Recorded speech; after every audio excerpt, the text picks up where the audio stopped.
안녕하십니까? 하나님께서 평강 주시기를 바랍니다. 요즘에 비도 많이 오고 그런데 다니실 때 안전하게 하나님께서 지켜주시기를 바랍니다. 지난주에 이어서 마태복음 14장에서 말씀을 나누겠습니다. 오늘 말씀의 제목은 물 위로 오라입니다.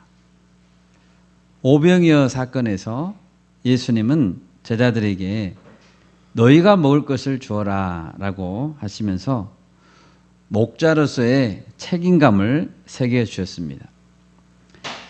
예수님과 함께 큰 무리를 배불리 먹이는 것은 정말로 제자들에게 평생 잊지 못할 놀라운 경험이었을 것입니다. 이 일이 있은 후에 예수님은 무리들을 보내시고 제자들도 먼저 배로 가게 하셨습니다. 그런데 제자들을 향한 예수님의 훈련은 계속 진행형이었습니다. 예수님은 이번에는 물 위로 걸어오시며 제자들에게 도전하십니다. 본문에서 예수님은 제자들에게 무엇을 훈련시키고자 하셨을까요? 첫째, 예수님은 사명 중심의 삶의 본을 보이셨습니다. 22절 말씀을 보십시오. 예수님은 즉시 제자들을 재촉하사 배를 타고 먼저 갈릴리 호수 건너편으로 가게 하셨습니다. 그리고 예수님 자신은 무리들을 보냈습니다. 즉시 재촉했다 하신 것을 보면 예수님은 강한 의지를 가지고 제자들을 보냈습니다. 왜 그렇게 하셨을까요? 23절에 그 이유가 나와 있습니다. 무리를 보내신 후에 기도하러 따로 산에 올라가시니라. 저물매 거기 혼자 계시더니 예수님은 무리를 보내신 후에 곧 제자들을 곧바로 따라가려고 한 것이 아닙니다. 혼자서 밤새 기도하시려고 그렇게 하신 것입니다.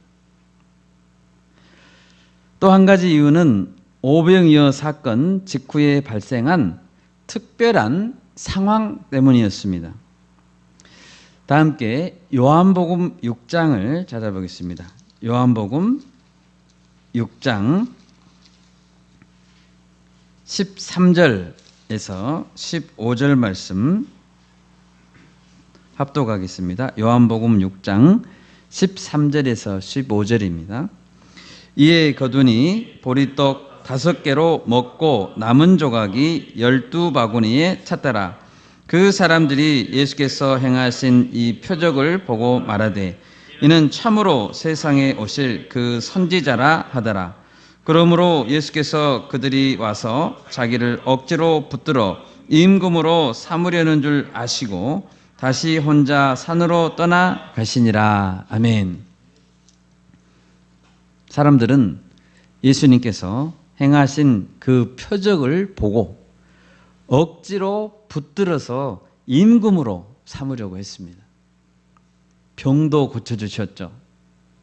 먹을 것도 뚝딱 기도 한 번 하니까 만들어주시고 예수님과 함께라면 고생하면서 농사질 필요도 없고 몸이 아파서 병원에 갈 필요도 없게 느껴졌습니다. 여러분, 먹을 걱정이 없고 아플 걱정이 없으면 그야말로 유토피아 아니겠습니까? 그런데 예수님은 그들이 왕으로 삼으려는 것을 아시고 얼른 다시 혼자 산으로 올라가셨습니다. 마치 도망치듯 올라가셨습니다.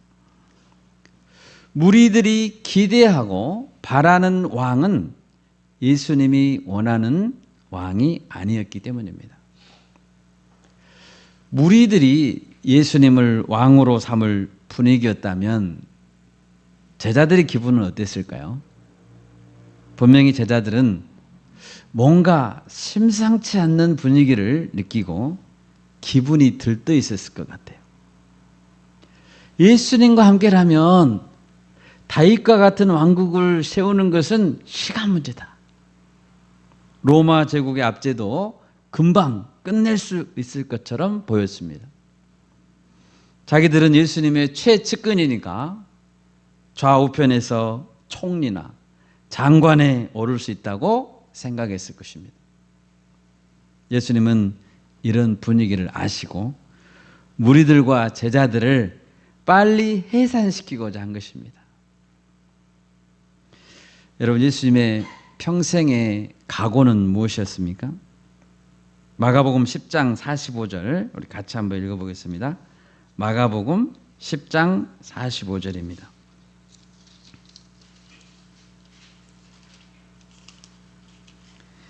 같이 한 목소리로 읽겠습니다. 인자가 온 것은 섬김을 받으려 함이 아니라 도리어 섬기려 하고 자기 목숨을 많은 사람의 대속물로 주려 함이니라. 아멘. 예수님의 평생의 각오, 평생의 좌우명이었습니다. 예수님은 왕으로 섬김받고 대접받으려고 오신 것이 아닙니다. 대속물로 자신의 생명을 주시려고 오셨습니다. 예수님은 하나님께 드려질 제단의 어린 양 희생 제물이 되고자 오셨습니다. 사실 무리가 억지로 예수님을 임금으로 삼으려고 하는 것은 자기들이 원하는 임금을 만들려고 한 것이지 하나님이 원하시는 왕을 만들려고 한 것은 아닙니다. 하나님께서 원하시는 왕은 그런 식으로 세워지면 안 되죠. 왕이라는 존재는 어떤 존재입니까? 왕이라는 존재는 백성들이 그 앞에 엎드리는 자들입니다. 백성들이 왕을 억지로 세울 수는 없습니다. 우리가 억지로 세워지는 왕이라면 이미 왕이 아니죠. 언제든지 백성들이 왕을 세울 수도 있고 끌어내릴 수도 있다면 그것은 백성들 자신이 왕이라는 뜻입니다. 여러분, 예수님께서 무리들의 간절한 바램을 포기하게 만들고 조용히 기도하고자 하셨다는 것에서 우리는 몇 가지 생각을 해봐야 됩니다. 먼저 기도는 가장 바쁠 때라도 매일의 중심에 있어야 한다는 것입니다. 예수님은 낮에는 무리들에 섞여서 바쁘게 일하셨습니다. 얼마나 바쁘셨겠습니까? 예수님은. 하지만 바쁠 때일수록 밤에나 새벽에는 혼자만의 시간을 가지시면서 하나님께 기도하셨습니다. 예수님께서도 시간을 쪼개서 개인 기도 생활에 힘쓰셨다면 하물며 우리야 어떻겠습니까? 기도하지 않고 살 수 있겠습니까? 여러분, 기도가 저절로 된다는 사람은 없습니다. 기도가 체질이라는 사람은 한 명도 없습니다. 기도는 훈련입니다. 골로새서 4장 2절입니다. 기도를 계속하고 기도에 감사함으로 깨어있으라. 명령이죠. 데살로니가 전서 5장 16에서 18절입니다. 항상 기뻐하라, 쉬지 말고 기도하라, 범사에 감사하라. 이것이 그리스도 예수 안에서 너희를 향하신 하나님의 뜻이니라. 아멘. 이런 말씀들을 보면 기도는 하나님의 뜻이고 하나님의 명령입니다. 또한 기도는 목표가 흐려지려고 할 때, 초심이 흐려지려고 할 때 반드시 필요하다는 것입니다. 사탄은 늘 예수님을 공격할 때 십자가를 지지 못하도록 공격했습니다. 마귀는 예수님께서 공생애를 시작할 때 세 가지로 공격했죠. 마지막 공격은 천하 만국과 그 영광을 보여주며 내게 엎드려 경배하면 이 모든 것을 내게 주리라 한 것입니다. 물론 사탄은 줄 수 없죠. 그렇지만 쉽게 왕에 오르라는 것이었죠. 인간은 누구든지 십자가를 지기 싫어합니다. 만약 십자가를 감당하지 않고서도 높은 자리에 오를 수 있다면 얼마나 큰 유혹이 되겠습니까? 예수님이 오병이어로 큰 무리를 먹이시는 것은 어렵지 않은 일입니다. 십자가를 지는 것 없이 무리들에게 등 떠밀려서 왕좌에 오르고 영광을 누린다면 그것은 사탄의 유혹에 걸려드는 것입니다. 그러나 예수님은 십자가의 길을 반드시 가려고 하십니다. 네, 아멘. 마가복음 10장 42절에서 44절. 예수께서 불러다가 이르시되 이방인의 집권자들이 그들을 임으로 주관하고 그 고관들이 그들에게 권세를 부리는 줄을 너희가 알거니와 너희 중에는 그렇지 않을지니 너희 중에 누구든지 크고자 하는 자는 너희를 섬기는 자가 되고 너희 중에 누구든지 으뜸이 되고자 하는 자는 모든 사람의 종이 되어야 하리라. 아멘. 아멘. 큰 사람이 되려고 하는 자는 반드시 더 낮아져야 된다라고 말씀하셨습니다. 십자가 없는 제자의 길은 없습니다. 무리들이 억지로 자신을 왕으로 삼으려고 하자 예수님은 억지로 무리들과 제자들을 보냈습니다. 그리고 산으로 올라가셨습니다. 예수님은 하나님 아버지 앞에 엎드리고 아버지의 뜻에 따르려고 하신 것이죠. 예수님께서 오병이어 표적을 보이신 것은 자기가 높아지려고 한 것이 아닙니다. 하나님께 영광을 돌리고자 함이죠. 여러분, 우리가 예수님의 자세를 본받기를 원합니다. 네, 아멘. 억지로 나를 높이려고 한다면 등 떠밀려서 올라가지 마시고 억지로 낮은 자리로 갈 수 있기를 바랍니다. 아멘. 내 뜻대로 마옵시고 아버지의 뜻대로 하옵소서라는 예수님의 기도가 우리의 기도가 되기를 소원합니다.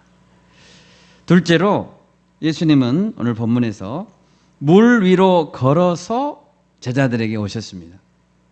24절을 보십시오. 제자들은 거스르는 바람과 물결로 인해 고난을 당했습니다. 본문에는 육지에서 수울이나 떠났다고 했습니다. 요한복음은 비슷한 같은 본문에서 제자들이 배를 타고 바다를 건너 가버나움으로 가려고 했고 바다에서 10여리쯤 가다가 이런 일이 있었다고 기록하고 있습니다.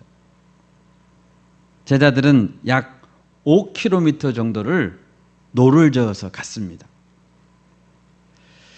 제자들 중에는 갈릴리 바다에 익숙한 뱃사람들이 있었습니다. 그렇지만 심한 파도와 바람, 폭풍에는 경험이나 지식이나 담력이나 모두 소용없었습니다. 여러분, 인간은 무력한 존재입니다. 더군다나 이때는 밤 사경이었다라고 기록합니다. 사경이라는 것은 새벽 3시에서 6시 사이를 사경이라고 합니다. 쉬운 성경은 이렇게 번역했습니다. 새벽 3시에서 6시 사이에 예수께서 호수 위를 걸어서 제자들에게 오셨습니다. 그러니까 예수님은 기도를 얼마나 오래 했습니까? 일몰 때부터 무리들을 보냈고요. 새벽 3시까지 예수님은 오랜 시간을 산에 혼자 계셨습니다. 그 시간이 지나도록 제자들은 고작 5km밖에 나아가지 못했습니다. 제자들은 거의 힘이 다 소진된 상태였습니다. 본문 25절에서 바다 위로 걸어서 제자들에게 오시니라 라고 했습니다. 마가복음 6장 48절에서는 바람이 거스름으로 제자들이 힘겹게 노젓는 것을 보시고 밤 사경쯤에 바다 위로 걸어서 그들에게 오사 지나가려고 하셨다라고 기록하고 있습니다. 곧장 제자들 향해서 달려오신 것이 아니고 마가복음에서는 마치 지나가려고 하는 듯 했다는 것이죠. 이 말 뜻은 제자들을 상관하지 않겠다는 뜻이 아닙니다. 왜냐하면 힘겹게 노젓는 것을 보시고 오셨잖아요. 상관하지 않겠다는 뜻이 아니라 제자들의 믿음을 시험하고자 하신 것이죠.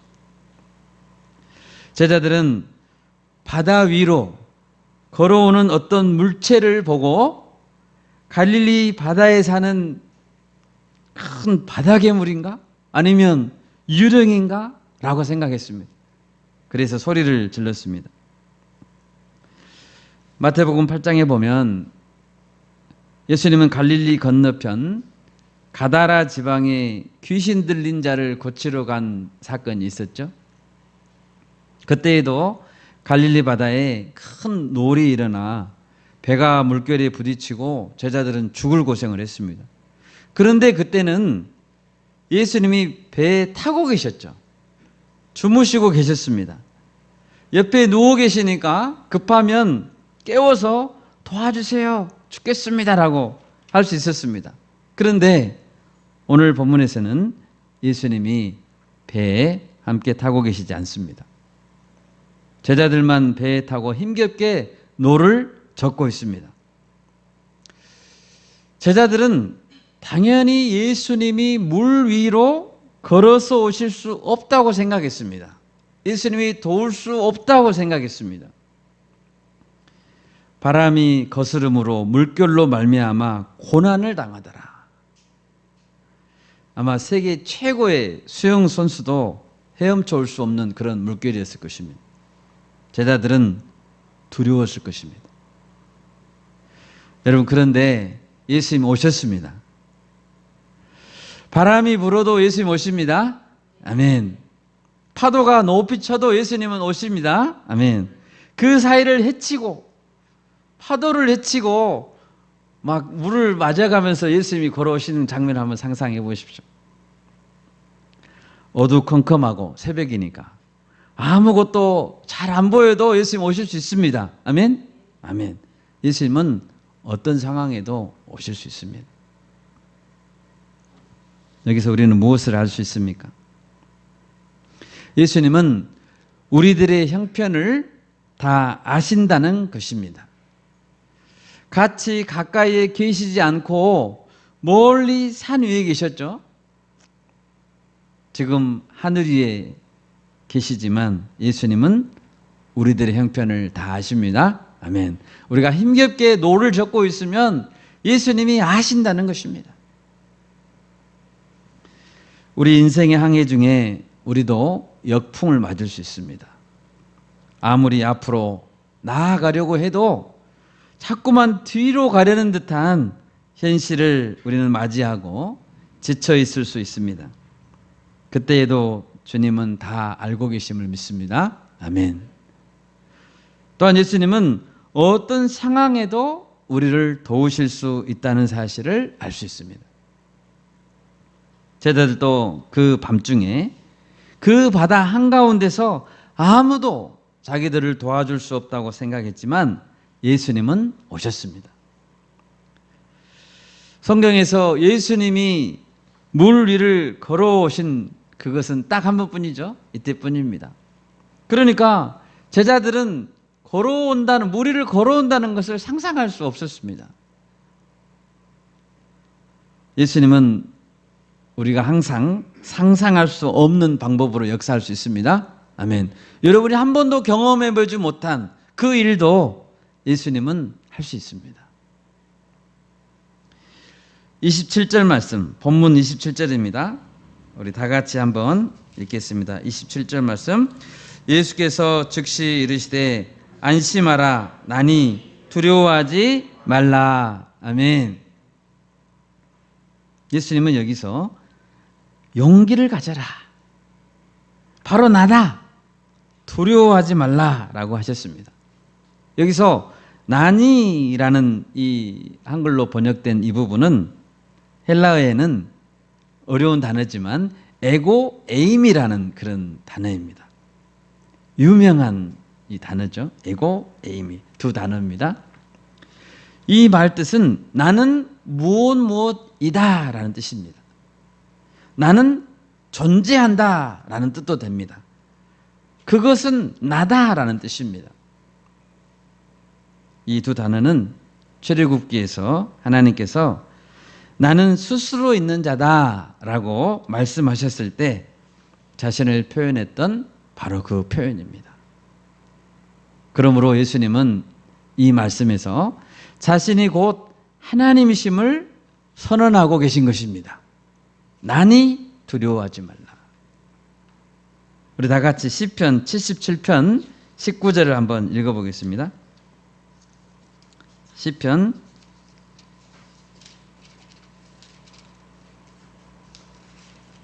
77편 19절입니다. 우리 같이 읽겠습니다. 시작. 주의 길이 바다에 있었고 주의 곧은 길이 큰 물에 있었으나 주의 발자취를 알 수 없었나이다. 아멘. 이 말씀에서 하나님은 바다에 길을 내시는 분이라는 걸 알 수 있습니다. 또 큰 물에 곧은 길을 만드실 수 있는 분이라고 선포하고 있습니다. 예수님께서는 바로 이와 같은 구약 성경의 말씀을 몸소 성취하고 계시고 바로 자신이 여호와 하나님과 같은 하나님이심을 증명하기 위해서 물 위를 걷고 계시는 것입니다. 여러분, 예수님의 모든 행동은 구약 성경의 성취입니다. 그래서 본문 33절에서 제자들은 하나님의 아들이십니다 라고 예수님께 고백한 것입니다. 여러분, 예수님은 하나님이십니다. 네, 아멘. 예수님께서는 어떤 상황 가운데서도 우리를 찾아오시고 어떤 상황에서도 우리를 도우실 수 있습니다. 왜요? 하나님이시기 때문입니다. 오직 예수님 안에 있을 때만 우리는 용기를 얻을 수 있습니다. 아멘. 그리고 안심할 수 있는 것입니다. 마지막 세 번째로 예수님은 물 위로 오라라고 말씀하셨습니다. 본문 28절입니다. 베드로가 대답하여 이르되 주여 만일 주님이시거든 나를 명하사 물 위로 오라 하소서 하니, 예수님께서 물 위를 걸어서 오시자 베드로는 자신도 물 위를 걸어보고 싶은 거룩한 열망이 생겼습니다. 물 위를 걷고 싶다. 여러분 어떻게 생각하십니까? 베드로의 열망이 너무 순수해서 황당하게 들리기도 합니다. 예수님이 걸으셨다고 나도 물 위를 걷고 싶다라고 말할 수 있습니까? 그런데 베드로는 그런 소원을 이야기했습니다. 주님, 저도 걷고 싶습니다. 그런데 예수님은 놀랍게도 베드로의 요청을 수락했습니다. 그래? 그러면 와라. 예수님은 왜 물 위로 오라고 말씀하셨을까요? 예수님은 오늘도 우리가 요청을 한다면 그래? 오라라고 말씀하실 것 같습니다. 왜 그러실까요? 예수님은 우리가 예수님을 믿고 새로운 시도를 해보기를 원하십니다. 예수님이 하셨다면, 예수님이 도우신다면 우리도 할 수 있다는 믿음으로 도전해 보기를 원하십니다. 물에서 노는 것을 좋아하는 사람도 있지만 저같이 수영을 전혀 못하는 사람은 물 가까이에 가는 것도 두려워합니다. 일단 발끝에 땅이 안 닿으면 공포가 있습니다. 누구에게나 물 위로 걷기 하는 그 도전은 여러분 얼마나 무모한 도전입니까? 물 위 걸어보기 도전. 그런데 베드로는 다릅니다.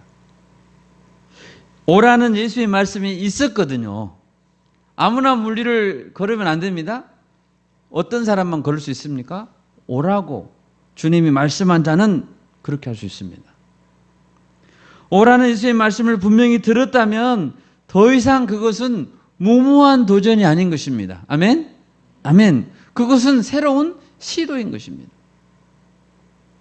베드로는 믿음으로 누구도 한 번도 시도해 보지 않은 일을 지금 시도하고 도전했습니다. 그리고 잠깐이라도 물 위를 걷는 놀라운 경험을 해본 것입니다. 아무도 그런 경험을 해본 적이 없습니다. 여러분, 믿음의 역사는 모두 도전의 역사입니다. 아멘. 성경의 많은 인물들을 보십시오. 다윗이 골리앗을 향해서 돌진했습니다. 무모하게 보입니다. 노아는 산 위에 배를 만들었습니다. 무모하지 않습니까? 아브라함은 자신이 죽은 것 같은 그런 자인 줄 알았잖아요. 그런데 그것을 믿었습니다. 여러분, 누구도 시도해 보지 않은 일들을 믿음의 사람은 하는 것입니다. 아멘. 예수님은 새로운 시도를 꾸짖지 않으셨습니다. 주님께서 허락하시는 한 어떠한 도전도 여러분이 직접 해보시기를 바랍니다. 아멘. 두 번째로 예수님은 오라고 말씀하시므로 말씀에 순종하여 도전하는 자는 결코 죽지 않는다는 것을 알게 해주셨습니다. 베드로는 몇 발자국을 걸었습니다. 정확히 몇 발자국을 걸었는지는 안 나와 있습니다. 얼마간 걸었습니다. 걸을 수 있었지만 예수님을 바라보지 않고 바람을 바라보자 불신과 두려움이 들어서 발이 빠지기 시작했습니다. 그때 주님은 즉시 손을 내밀어서 붙잡아 주셨습니다. 여러분, 무조건 물에 뛰어들면 죽습니다. 그런데 오라 하시는 말씀을 듣고 뛰어들면 결코 죽지 않습니다. 왜요? 예수님이 붙잡아 주시기 때문입니다. 설사 발이 빠지기 시작한다고 해도 가까이 계신 주님께서 즉시 붙잡아 주실 것을 믿습니다. 여러분, 도전하실 때 주님이 계십니다. 결코 죽지 않습니다. 도전해 보십시오. 그리고 오라 하심으로 가르치시고 싶었던 것은 의심하는 자는 믿음의 도전을 끝까지 이룰 수 없다는 사실을 깨닫게 하기 위함이었습니다. 31절에서 예수님은 베드로에게 책망하셨습니다. 믿음이 작은 자여, 왜 의심하였느냐? 베드로가 예수님께 시선을 고정하고 한 발 한 발 믿음으로 나아갔을 때는 담대하게 물 위를 걸어갔습니다. 그런데 주위의 바람을 바라보고 키 높이만큼 닥쳐오는 파도를 보았을 때 내가 계속 걸을 수 있을까? 이러다 죽으면 어떻게 하지? 예수님이 나를 정말 도와주실까라는 의심이 생겼습니다. 의심이 드는 순간 그의 발이 빠져들기 시작했습니다. 예수님은 베드로를 책망했죠. 믿음이 작은 자여, 왜 의심하였느냐? 야고보서 1장 6절 7절을 제가 읽겠습니다. 오직 믿음으로 구하고 조금도 의심하지 말라. 의심하는 자는 마치 바람에 밀려 요동하는 바닷물결 같으니 이런 사람은 무엇이든지 죽게 얻기를 생각하지 말라. 아멘. 의심하는 사람은 얻기를 생각하지 말래요. 여러분, 의심하지 맙시다. 아멘. 믿음으로 구하고 의심하면 안 됩니다. 믿음으로 도전할 때 절대 해서는 안 되는 것은 의심입니다. 의심하는 자는 주님의 영광을 드러낼 수 없습니다. 여러분, 예수님이 창조주 하나님이심을 믿습니까? 네, 아멘. 예수님께서 물을 창조하셨고 땅과 바다를 나누셨습니다. 물은 예수님을 위하여 창조됐습니다. 아멘. 예수님을 위하여 창조된 물이 예수님을 덮쳐서 죽이겠습니까? 아닙니다. 하나님은 홍수 심판으로 인류를 멸망시켰습니다. 그리고 하나님은 홍해를 가르쳤습니다. 여러분, 하나님은 물을 만드신 분입니다. 아멘. 바람과 바다도 예수님이 말씀하시면 잠잠하라 하시면 순종합니다. 여호수아와 이스라엘 백성이 가나안 땅을 들어가려고 할 때입니다. 여호수아와 이스라엘 백성이 이때 하나님께서는 요단강 물을 끊어지게 했습니다. 우리 한번 찾아볼까요? 여호수아 3장 13절 말씀입니다.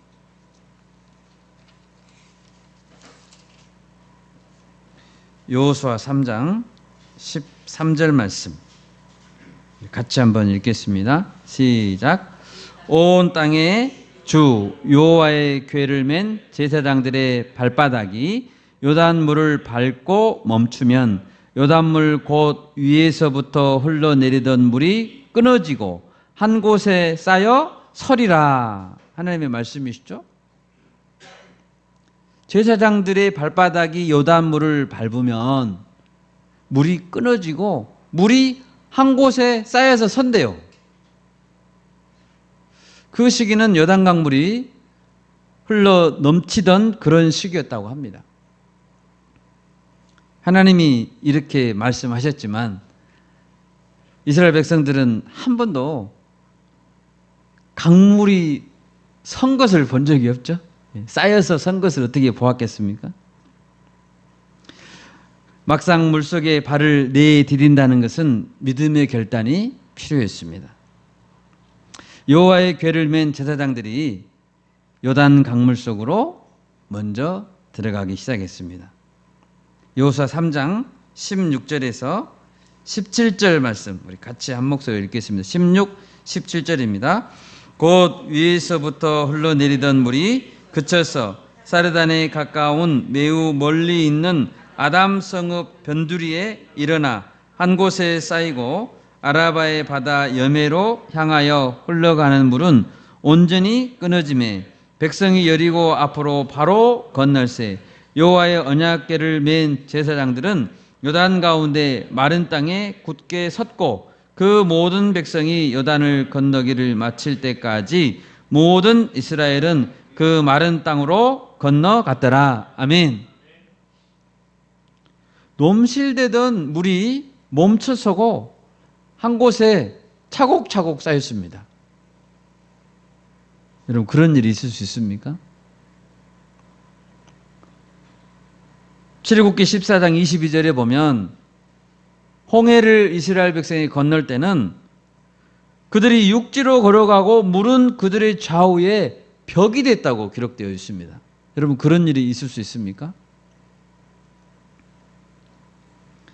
여러분 우리도 예수님을 믿고 두려워하지 말고 한 번도 본 적도 경험해 본 적도 없는 물 위를 걷는 새로운 시도를 해볼 수 있기를 바랍니다. 아멘. 그것은 주님이 기뻐하시는 도전하는 삶입니다. 믿음으로 우리가 물 위에 한 발씩 내디뎌 봅시다. 제사장들이 마른 땅에 굳게 섰고 다 건널 때까지 제사장들은 거기에 있었습니다. 그리고 마지막에 나왔습니다. 맨 처음에 들어가고 맨 마지막에 나왔죠. 근데 저쪽에서는 물이 지금 어떻게 되고 있습니까? 쌓여가지고 서 있었다고 했잖아요. 물이. 그 물이 언제 뚝이 무너지듯이 자기들에 닥칠지 여러분 두려워서 어떻게 서 있을 수 있겠어요? 믿음으로 제사장들은 물 위에 끝까지 버티고 서 있었습니다. 여러분 이제 말씀을 마치고자 합니다. 예수님은 언제나 사명 중심으로 사셨습니다. 인기가 높아지고 모든 사람이 자기를 임금으로 삼으려 할 때 예수님은 등 떠밀려서 그 자리에 올라가지 않았습니다. 그리고 오직 산으로 혼자 올라가셔서 하나님의 뜻을 붙들었습니다. 아멘. 예수님은 사람들에게 임금으로 추앙받기보다는 한마디 말씀을 붙들고 예수님의 그 거룩한 사명을 실행하기를 원하셨습니다. 예수님은 우리를 정말로 도우실 수 있는 분임을 믿습니다. 예수님은 어떤 상황에도 오십니다. 아멘. 어떤 상황에도 오시고 우리를 구원하실 수 있습니다. 예수님 우리에게 물 위를 오라고 하십니다. 예수님이 함께 하신다면 계란으로 바위를 쳐도 됩니다. 바위가 깨트려질 것입니다. 청년 세대의 복음화가 어렵다고 사람들은 말합니다. 그러나 이것은 주님이 함께 하시면 하게 하실 줄 믿습니다.